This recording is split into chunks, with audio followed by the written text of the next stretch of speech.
Hi, my name is Rachael Eben with 8th Mountain Ranch, and you are watching the 6th episode of Outside the Round Pen, where we're just diving into the parallels of working with our neighbor horse, Josie, inside the round pen, and the training and exercises and relationship that's being developed there, and our relationship and walk with the Lord.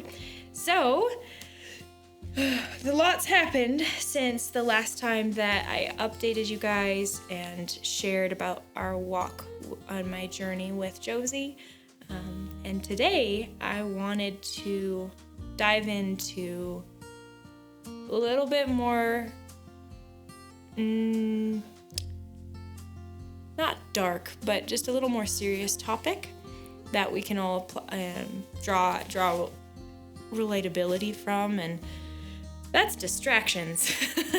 So we all have distractions, and a lot of people talk about it, and sometimes it's just pushed off to the side and not really acknowledged as a legitimate thing, or, oh yeah, it's fine, it's just a normal part of life.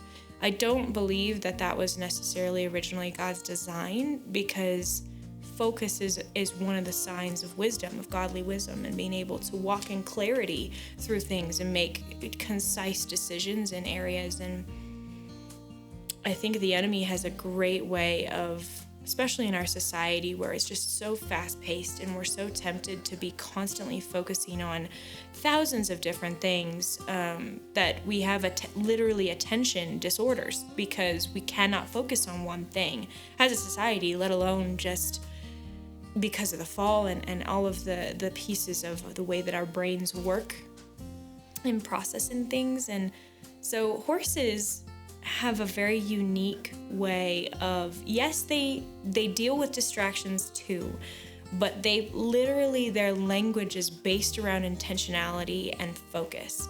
And so when we're trying to talk with a horse, it requires us to draw on a side of ourselves that in human interaction is very rare. And it's an ability to have a forethought and a vision, right? The word is very clear about the blessings, and that without vision people perish. Like, it's a big deal to have vision, but in our day-to-day lives it's easy to not think about that because we can be focused on so many things. Usually people are rewarded or honored and praised for having the ability to focus on multiple things, but with a horse, that cuts you down so quickly because they are looking for you to have vision, because they're trying to read your intentionality. And if you aren't able to focus on one thing super, super clearly, then they don't want to trust you into going into an environment where you might be so scatterbrained they can't read you, and then they feel abandoned. So it's interesting because with Josie, she's had so much independence for the last several years. She's relied on herself. She hasn't had anyone for safety. She hasn't had anyone to help guide her and coach her and be there as a companion, but she also hasn't had to focus the same way as she might have in a herd environment where she's being asked by the leader of the herd to show up or to move, and she's not needing to care for other people. It's just her self-sufficiency. But when I came into the picture, just this last time I worked with her, I was coming up against, because of the timing and some other things that were happening, I was coming up against fundamental needs of a horse that were highly distracting for her in our relationship, right? She can focus very, very clearly, just the way that her brain is designed. She has laser focus for things. We don't. But in our relationship, which she's already tempted not to bond with me because she's been so self-sufficient, she doesn't still yet see the full value and fruit of choosing a relationship with me. It's just not there yet. She hasn't kind of had that aha moment, if you will, to be like, oh, there is something in my relationship with choosing relationship with her over just me doing my own thing, which we all love independence, right? Freedom, especially when you're teenage years, getting ready to become an adult. Oh, it's going to be amazing. And then you hit adulthood and you're out on your own and you're like, wait a minute, this is not as glamorous as I thought it would be because of the amount of responsibility and everything. And she's had to manage that on her own. And so once you find a rhythm in that, you've developed habits, good or bad. It's hard when someone comes in and says, I want to partner with you, and I have really good plans and really good design and ideas for where your life can go, but you're going to have to surrender all of your self-sufficiency to me, because if you're trying to operate, you can't serve two masters, right? Which takes us to the word in Matthew, that's literally stated. You cannot have two masters. You can't serve one and love the other. You just can't do it. And so with distraction, that's exactly what's happening, is you are torn. You're divided in your alliance to what you're trying to do, and then it causes it can cause decision paralysis, like in sales when you're looking at trying to present something to someone and you're trying to, you can have so many options out in front of them and they literally can't make up their mind because there's too much freedom, or you give them only one option and that's not sufficient either. So there's so many twisted pieces to the way that our minds work, and without clear focus, it's nearly impossible to move forward and to grow and to develop healthy boundaries and things and a foundation in a relationship like this. And so even in James 1:8, it says that a double-minded man is unstable in all of his ways. Not just one area. Oh, he just can't make up a decision about dinner tonight. That's not what we're talking about here. It's literally, if you are not able to focus and you're not able to tap into the Lord's decision making, because he can be focused and singular minded in a way that we can't, then you're gonna really struggle. And I'm sure, I can speak for myself. I've had so many instances where being split in my focus has cost me greatly, because I forget something, I make mistakes, I'm more prone to forget where I am. And that happens often. That can happen when you're driving even, and then you're like, wait, where was I? Because you're thinking on so many different things that you weren't even capable, your mind was too split to even focus on where you were presently, and that could cost you greatly.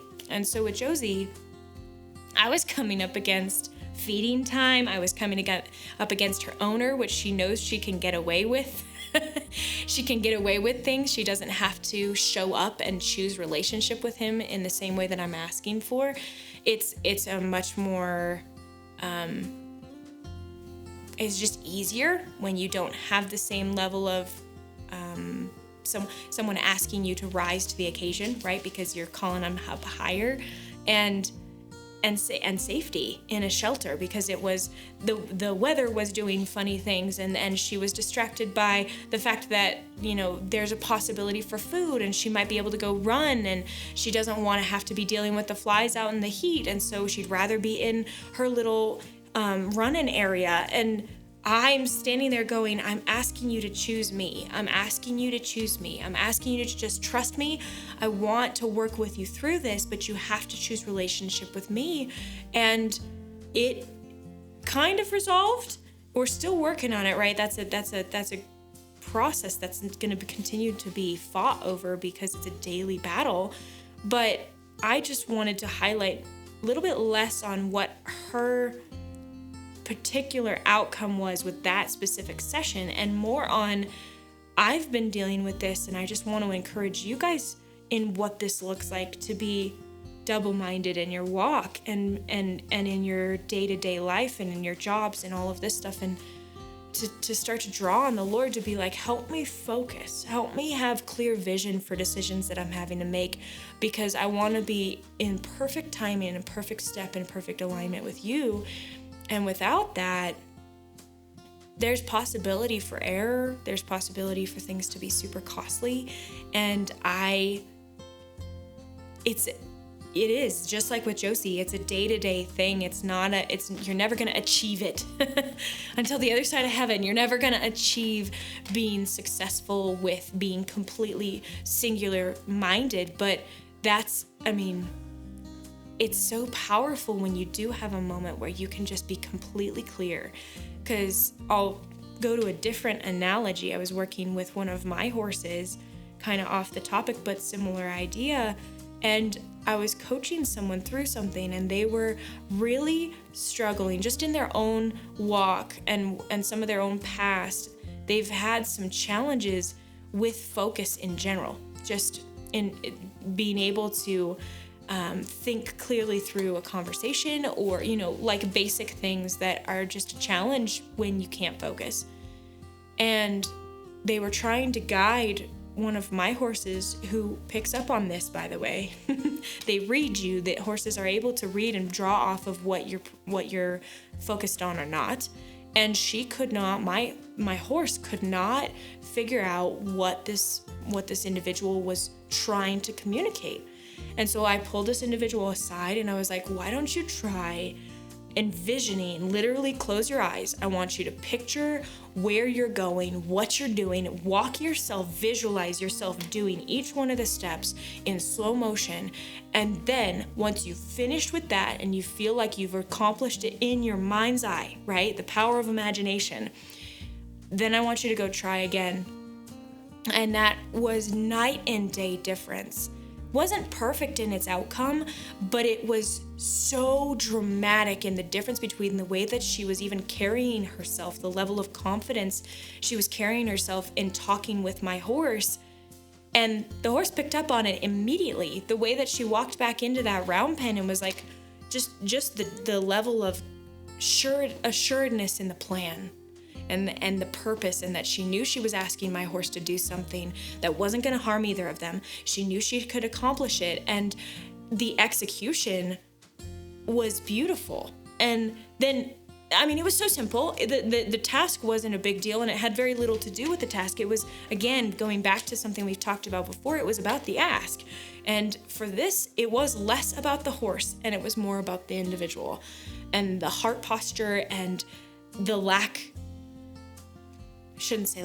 the temptation to have discouragement because you're failing, because you can't focus. And that exercise, now this individual is going to take it into their day-to-day life, into their job. They're a parent, how they're working with their kids. They're working on gaining back trust with some people. And this laser focus, the ability to envision, especially with the power of the Lord, right? Partnership with the Lord, to walk through something in your mind and be like, this is how I'm going to handle it, and this is how I'm going to walk through the situation, challenging, positive, whatever it is. And then know that when you walk into a room, people notice. We aren't horses, right? We're not going to be as intuitive as horses can be, but people notice when you carry yourself with confidence. And you don't have to be arrogant with it, but I just want to encourage you guys to start to ask the Lord what it looks like to walk with vision, purpose, and clarity in your day-to-day life, and not to be double-minded both in your walk with Him, but also just in your decisions, and to be able to have a peace in your ability to make decisions. And even if you make a mistake, know that there's security in the ability to handle it, because you're walking with Him. So that's my commission for you. I know this is a little bit different flavored episode, but it was so powerful to watch that and then see the Lord draw that out of both my walk and then other people that I've interacted with. So there's my commission to you, and tune in next week to see more of this journey. Hopefully a little bit more uplifting, but it's just so good, and I'm blown away by the opportunity to be able to do this. So thank you so much, and see you next time.